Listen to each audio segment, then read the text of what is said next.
Well, hello there, channel viewers. It's Honest Jim again. It's May 28th, 2025, and it's about 12 noon here in Banyang, and it's 90 degrees right outside here where I'm sitting. About 7 a.m. this morning, it was 80 degrees, and it's hot.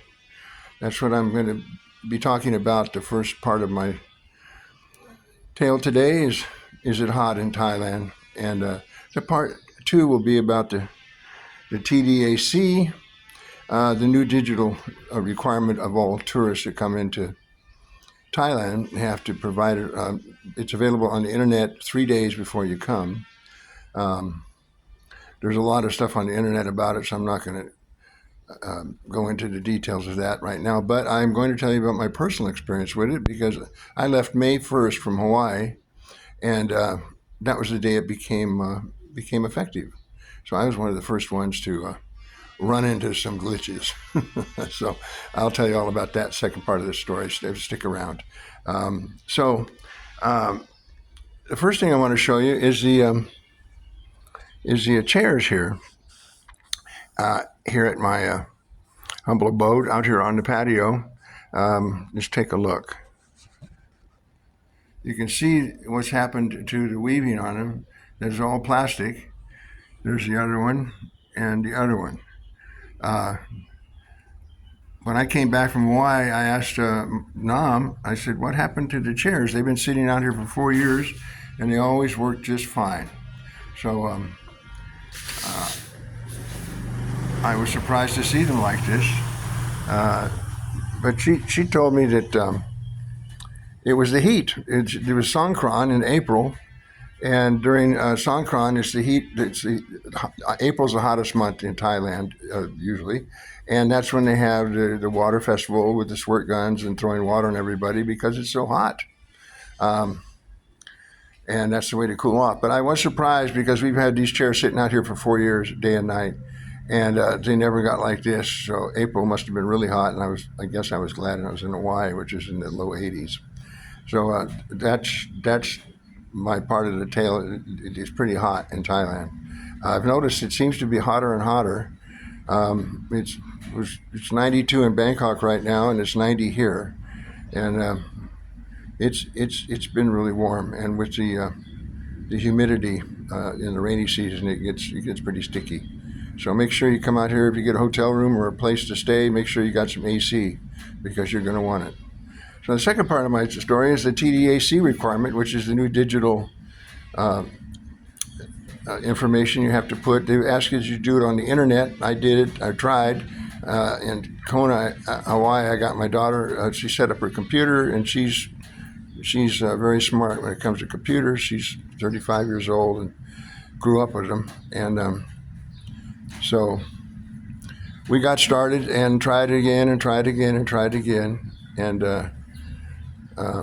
couldn't seem to get through the returning part of the portion because I wasn't returning. They wanted the airline and the data returning and all of that good stuff. And I have a 1-year extension on my retirement visa, so I wasn't returning, and I didn't know when I was returning, so I couldn't fill it out.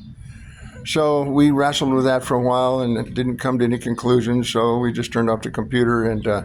I just winged it at immigration after a 3-day flight.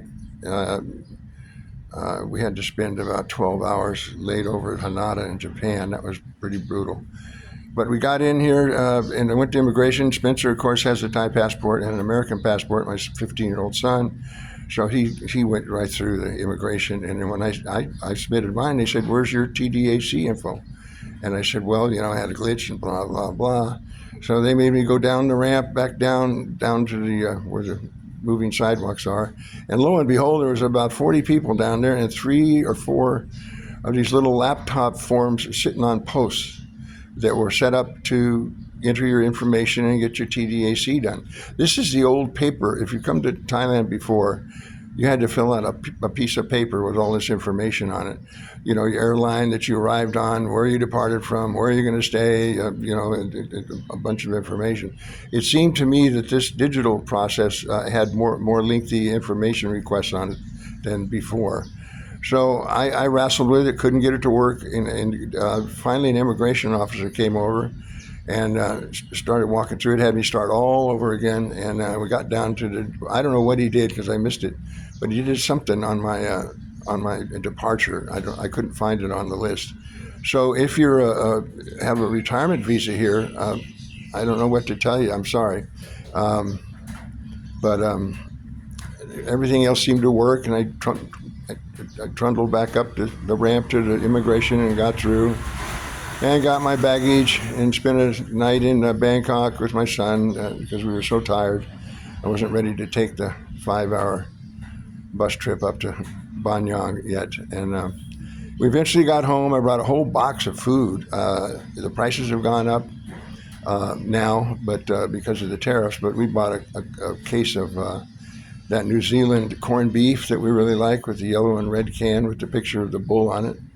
And we got a whole case of Vienna sausages and a bunch of other stuff, some chili and some of Annie's pasta that Spencer likes. But it was quite an enjoyable trip. We spent a whole month over there, so it was worth the bit of an arduous trip over and back. It's over 20-something hours and several changes, especially when you get to Honolulu. And you got to go get on a local plane and wrestle through the airport.